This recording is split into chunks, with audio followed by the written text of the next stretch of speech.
Hello, welcome to our review of the seventh episode of season 5 of Lower Decks, and this is called Fully Dilated. I'm Ben, and my co host today, as always, is. Olympus. Once again, very happy as always to be here, reviewing our latest episode that has just come out of Star Trek Lower Decks. As Ben said, this is called Fully Dilated. And I've just realized I have not written a funky description of the um, plot, which I've done for the last two. But Meh.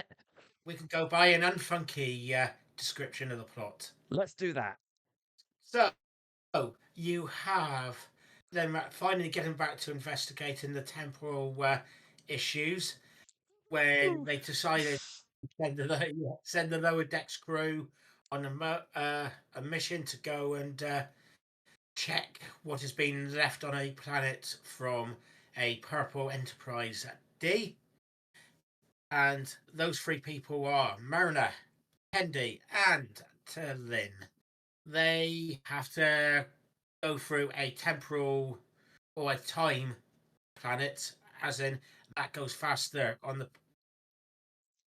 goes faster on the planet than it does in orbit, just like in Star Trek Voyager.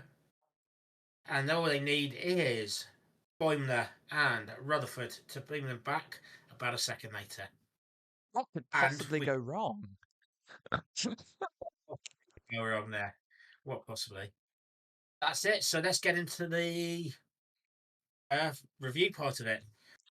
First off, as you mentioned in your brilliant plot intro, more dimensional fishes. I've only been asking for it for the last like 3 episodes, so very happy to see that again. And Tendi getting competitive for the senior science position. Her green eyes were really green for once. With Talin also vying for the spot. So we've got a little common, friends becoming competitors. That's an interesting change in their dynamic. So that was really nice to see. Um, and we've already really talked about in the summary, that they know that there was a Purple Enterprise D. It's not there anymore. Boo! We wanted to see it. Um, and as you say, the girl lieutenants are sent to investigate. It's a pre-warp civilization, so they're going undercover. Ta'ana is having a bit of a bitch about the fact that she's having to use her medical degree to do cosmetic surgery, which is a very funny point, I would say. Disgraceful. Yeah. Yeah, utterly And, disgraceful. yeah.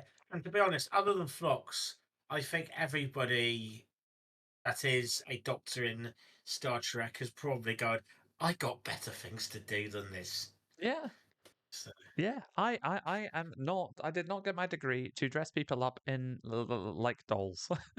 But anyway, and I'd also add, this is even before the team beamed down. We jumped to the transporter bay, or the transporter room, sorry, where you've got Boimler and Rutherford having a chat about their beards, and you can it see is. Rutherford's stubble. Obviously, he's taking on a lot of the um, sort of direction that Boimler has been on in the last few episodes of the season, and you can see that with his beard. But his beard is coming in all proper. The stubble's the whole way through. It's looking nice and what not smooth, the opposite of smooth, but even. And Boimler's like, well, no, Even, I'm yeah, not as I getting any said. compliments. And to be fair, that Boimler's beard looks a lot like mine right now. You've got a bit at the top, you've got a bit on the chin, this little bit in the middle, and then you've just got all this patchy nonsense on the side here. I do share Boimler's inability to grow a beard. I've been on this planet 33 years and I still can't grow a beard properly, but it'll come one day, Yeah. Boimler. Don't worry. You know, for next week, I'm going to maybe see if I can get away with not shaving and or see how long I can go for not shaving before I get irritated to see if I can do a Rutherford. I tend to only get a week or two in at a time before my absolutely wonderful wife basically forces me into the bathroom to shave it off. So I never get to see for very long how far I can go. But yeah, as you can see, very patchy. Anyway, yeah, before we go down that rabbit hole, they had their is it Maculatas? They're having a drink while they're in Yeah. the thing, um, and then making a wonderful comment about the whatever the thing is that's dipped in it, the skewer on on it. So, Yeah, that was which a is lovely comment. very on point It was. It was very on point. Literally, little stick point. for them. I see what you did there. But before we continue as well, general point of feedback for the episode. I just loved how much Tillin was in this. I loved how much we got to see her again. She played an absolute pivotal part in it, and that's something that I've been missing in the previous episodes of the season. So very, very happy to see her getting more limelight at last, which is good. And on the planet dilation, because Boimler and Rutherford explained this, I think, before they beamed down, the actual ratio is 1 second on the Cerritos equals 1 week down on the planet. So it was literally meant to be beam you down, beam you up. And Brilliant. that's, well, sorry, beam you down, press the button, beam you up. Sorry, because they have to press that button to activate the necklace so that the away team can basically go and find a secluded space that no one will see them evaporate into thin air. Yeah, and yeah, we throughout we got a couple of time limits, 4 and 9 months, I believe, and then we finally found out it was a year. But spoiler, Yeah, so spoiler alert. So yeah, there was 4 months initially, then there was 7 months, then there was 10 months.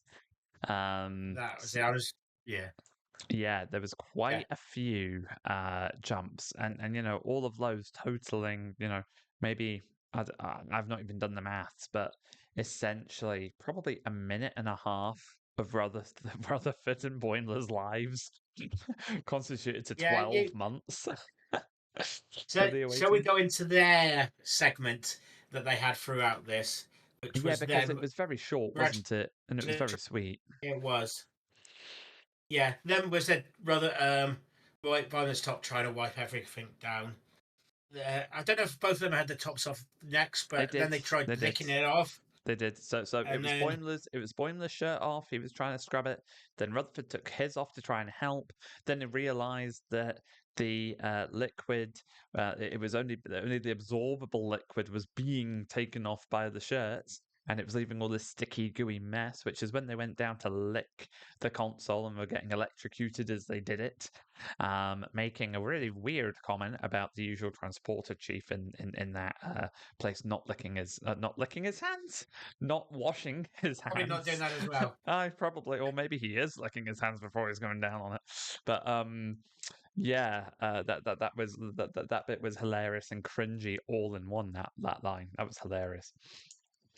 Yeah, and then they managed to press the button, and this is over quite a considerable amount of time from the Yeah, rest of the crew, yeah, but probably from their perspective, about a minute, uh, to be honest. So there we literally are. not a lot of time at all for them, but a year for. Oh, it's a shame that they've experienced technically their birthdays and everything and all that time. Um, Such a That could shame have gone for them. skew with because yeah, because they probably didn't have exactly 12 months, or in the case of I don't know how long the year is for Tallinn, but on Vulcan, but yeah, Yeah, yeah, yeah. I guess it depends on the standard measurement, whatever that is that they measure. But anyway, they the away that's. team beam down um to the And one thing I surface. want to say Oh, okay. about this, where they beam down to, does that rock look like Ayers Rock, where we've seen so many A little bit. scenes? A little bit, yeah. Yeah. So yeah, I very much appreciated that. If this is a complete coincidence, it's a great coincidence. But we've seen this, yeah, where we've had uh, various people live. We've had a Vulcan type civilization Yep, done there. We've had the yep. Gorn fight, um, and probably way more there happen there. And this is a place just off California, so linking to a California class as well, um, which is within their, I think, a radius of studio to make it local or something like that, or just an easy place to record. But love it. Olympus, carry on, please. Yes, so the awaiting beam down on the outskirts of the village. They head off in search for whatever it is that the Enterprise D has dropped off on the planet, which turns out to be the remains. Probably been there over a year by that point in that planet's time, or more than that. I think it was decades or something, they might have said. Um, and it's remnants of a shuttlecraft.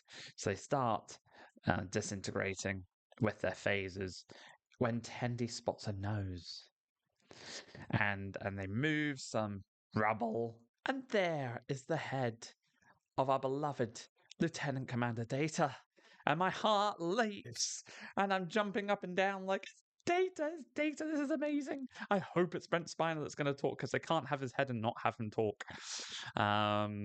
Spoiler alert, it's Brent Spiner. So yes, I'm so Hey, excited. I'm dropping things. Damn, where's my pen gone?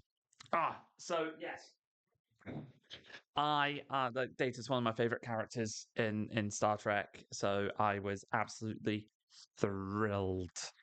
Um, and there's they obviously realize very soon after um they find Data's head that something's gone wrong on the Cerritos. And I think Tendi makes a really funny comment about, oh, Boimler's probably just tripped over or something. So, yeah, well, they'll be something eventually. So they decide to crash in this abandoned house, which which they sort of cut scene to Boimler and Rutherford at that point, and then cut back to it, and it's been like 7 months, no, 4 months. That one was 4 months. Um, and they're still there, looking bored, or at least Mariner's looking very bored. And at this point, I'm loving all of the different references that are starting to get thrown in.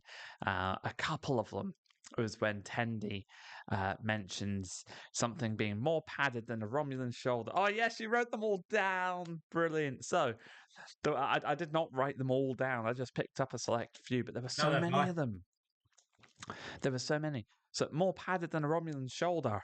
Um, Probe Life, which was referencing, and they explained the reference, the TNG episode where Picard learns a flute. But, he has this whole life through this probe's eyes. Um, Carbon Creek, as Mariner walks out the Robin door, Chris, yeah. mentions the whole Carbon Creek situation. That takes us back to T'Pol and the Enterprise. A little bit later on, when Marinus talks about her time in the prison on the planet being Edo level bull moopsy, Whoopsie! which I thought was great as well, because again, that's an episode of TNG you're never going to forget. Um, yeah, I've not got any more to list through. There are loads more though, and I loved how they Uh, managed to throw all of these in. I was giggling my head off. yeah. Now, Mm.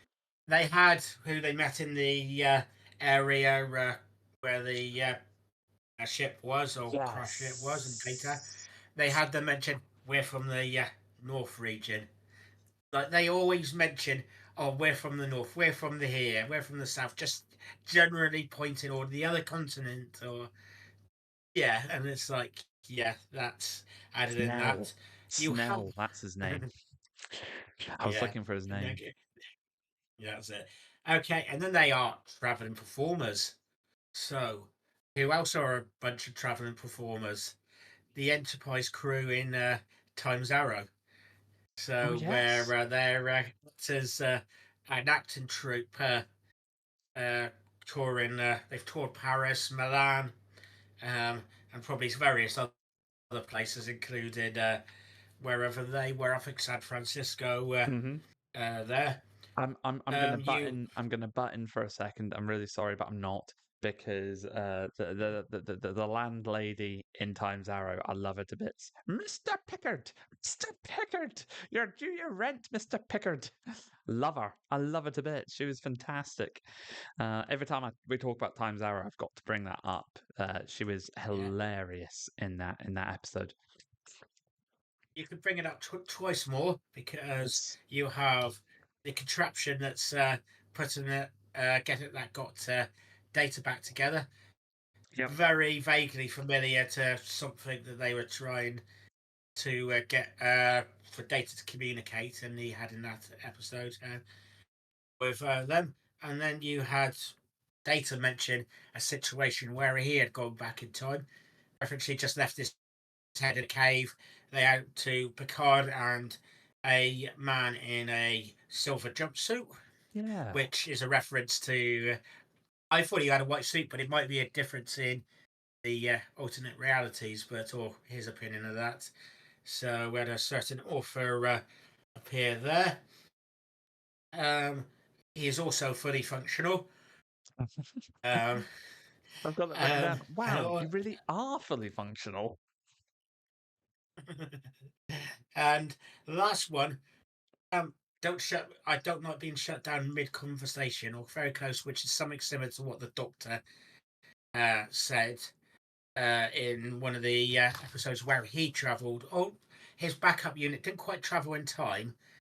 The Because he was switched off, he didn't feel the passenger time, and they found his backup unit in the future on Voyager, and it was like the guy shut him off, and it's like he goes, "Please don't do that. That brings back bad memories." So, Yeah. and I'm sure we've missed a few there, and if anybody else has got anything to add, please do so. Yeah. At And that anyway, point, going back to the end of those references, I jump a little bit to Tendi activating Data rather ingeniously with that crank that she creates. And he speaks, and it's Brent Spiner, and I'm up on my feet again, cheering at the TV. Um, it was lovely.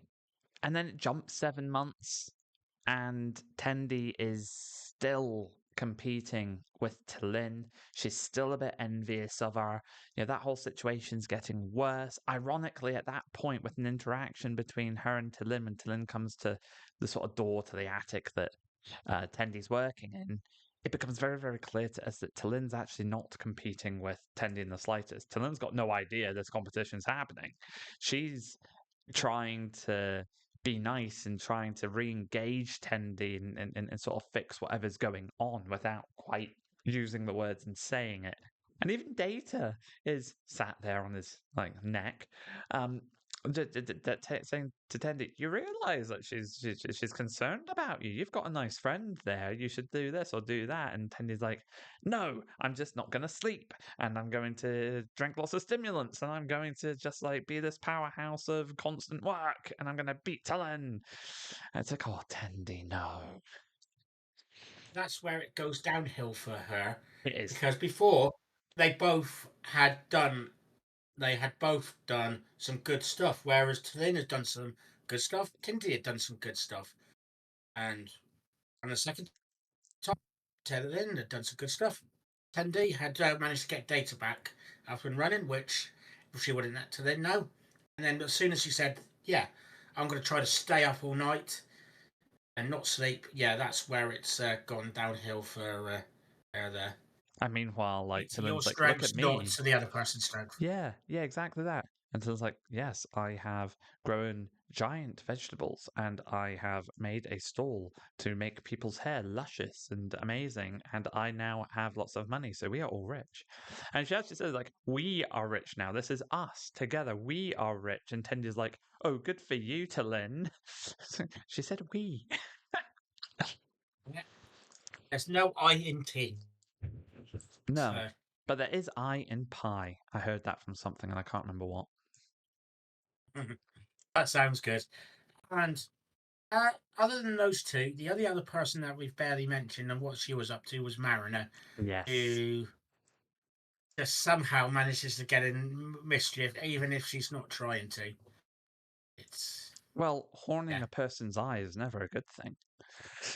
And and and obviously and not. and, No, and then, um, dousing an eternal flame into embers is also not a good thing. Who knew? definitely. Who was to know that that fire was a sacred place to ward off demons? Who would know? She's like, Not "Oh, fire! I'll Mariner by the save looks of you it. all." It's like it was Mariner, just like, "Look, taking the big picture. That is very clearly an altar of some kind. Yeah, it's even reminds me of some Klingon stuff, or even Yeah. Cardassian possibly. But now, after her final release, um, after vaguely learning a flute badly, actually, I don't think it was that bad to be honest. She gets told that they have been signalled and need to get out, but they need to Yes. deal with one thing to start with, which is somebody seen Data's head.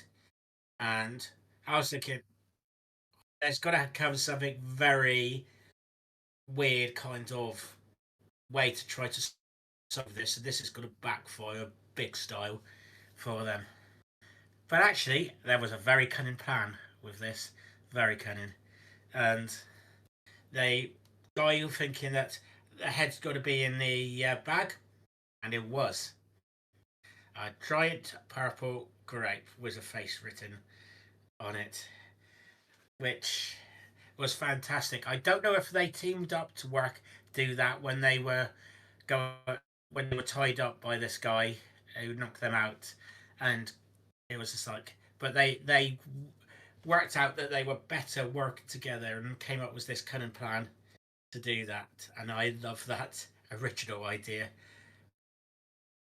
Any Me too. thoughts? No, no, me too. I thought that was brilliant, and I like to think in my head because you're right. They don't make it clear whose plan it was, or if did Lynn maybe trick it or whatever around without letting Tendi know. But it feels right that they did that together because that sort of rounds off the sort of lesson for Tendi in this episode.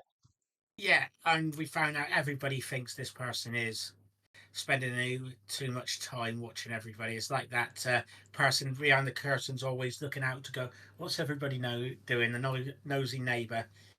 Unless you've got anything else out to add, they finally get back to the beam up point. Oh, let's have. I'm trying to just catch up on my notes here. So Snell knocking to Linnell. Yeah, we've done all that bit.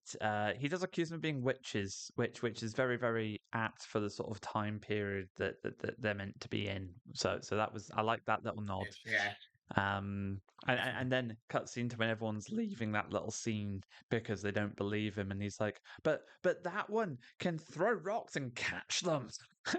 It was like, "Wow, she can throw rocks and catch them."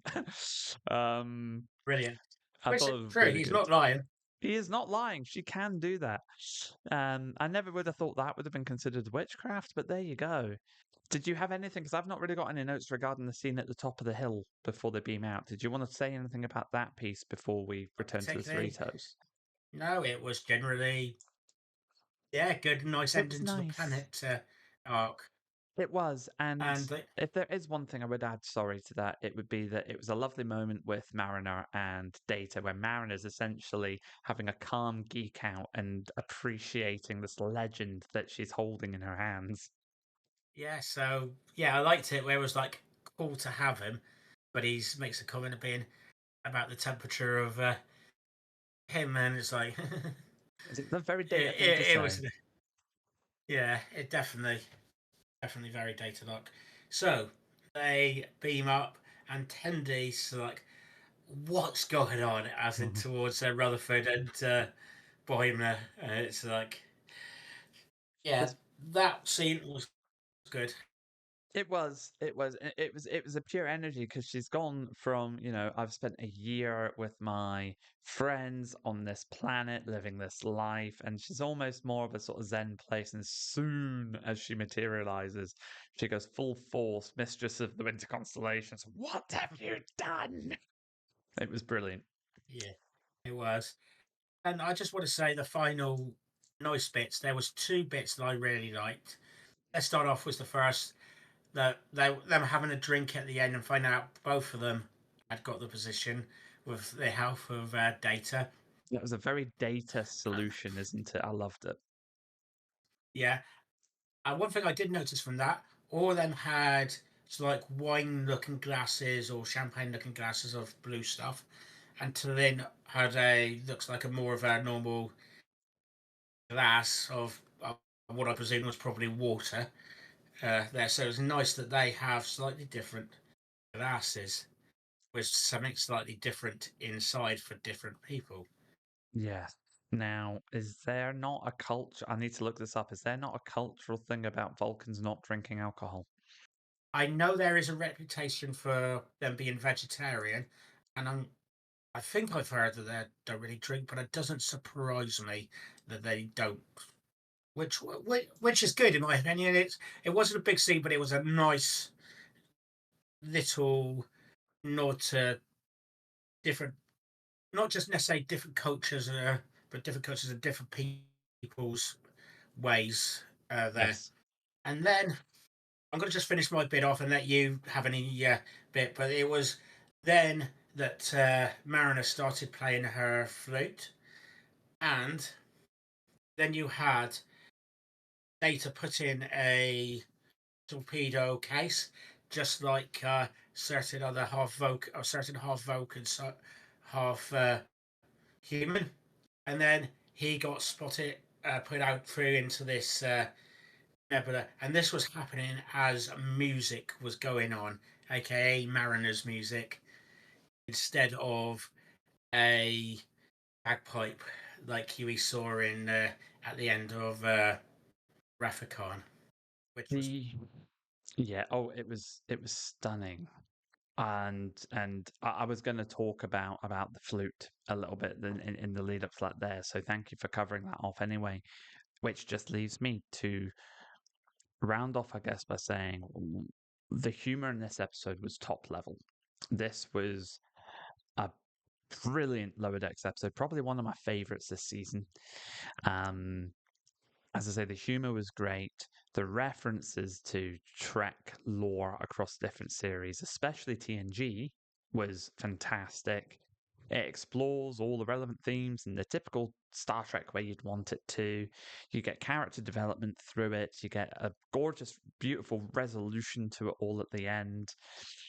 And the parallels and the comparisons that you get. So there's not just the references that are verbally spoken, or that you've also got references that are shown, and some of the references, like some of the ones that you've picked up in particular, Ben, which are almost like they're just so much more subtle, but obviously sort of direct correlations to scenarios in previous movies or episodes in different Star Trek sort of media is brilliant. It's as a I think that could potentially, I've watched it twice already. That could potentially be one of my favorite Lower Deck episodes ever. I can understand that. Yeah, and I'm not gonna argue with you yet. I need to let time, excuse the pun, uh, go through this to for me to agree with you or disagree. But at the moment, it's definitely up there. Yeah, I think it So really is. Time changes everything. I mean, look at Track Wars, Duels Across the Stars, and how many times in our episodes doing that do? And by the way, anyone who hasn't seen those, please check them out on the Trek Wars and Fantasy YouTube page and in our various podcast platforms. But how many times do we say in that, that our top five picks fluctuate up and down, like even minute by minute, really, up until we're actually recording. So yeah, things like that do change regularly, but this episode was phenomenal. it was, and I'm curious to find out what is causing all these things. I don't know what yet, but I'm very curious. Tendi I'm has gonna be curious. analysis. And now that she's a senior science officer, she can present her analysis. And I'm an analyst at heart. My day job is as an analyst. So I really relate to that when I've got something that I found and I was like, I need to show you this, boss. I want to show you this. And they're like, yes, later. It's like, no, now. I really need to show you it now. So I'm eager. I'm eager to see what she's uncovered, because we have heard from Mariner in previous episodes that they are identifying a trend, and it's looking now like someone's actually creating these. So there's this underlying sinister. Who is it and why? Is it someone on our side? Is it someone on another universe's side? My theory is it's someone on our side, because the correlation seems to be that it's different universes that are opening up, but it's our prime universe that's the constant. Coming to this one, So I yeah, have a coming to feeling it's this on universe. our side. But who and why? Yeah, my theory, I'm going to certainly go with it. We've seen a certain character in the trailers before, and I'm going to blame it on him because he's been in a time episode before. And I'm going to go, it's Harry Kim's fault. We are So, we are 7 episodes in now, out of 10, if I remember correctly, and no Harry Kim. And I thought we'd have seen him by now. So I think you're onto same something. here. So do I. And on that note, thank you very much for watching. I would, if you've got any likes, put those out there. If you've got any comments, theories on what's causing this, any other references we missed in this show, or you just want to say hi, please do so. Put those in the comments, and you'll find all our info there as well. So thank you from me, Ben, and Thank you from me too. Take care, everyone. See you on the next review for episode 8. live long and prosper. Long and prosper.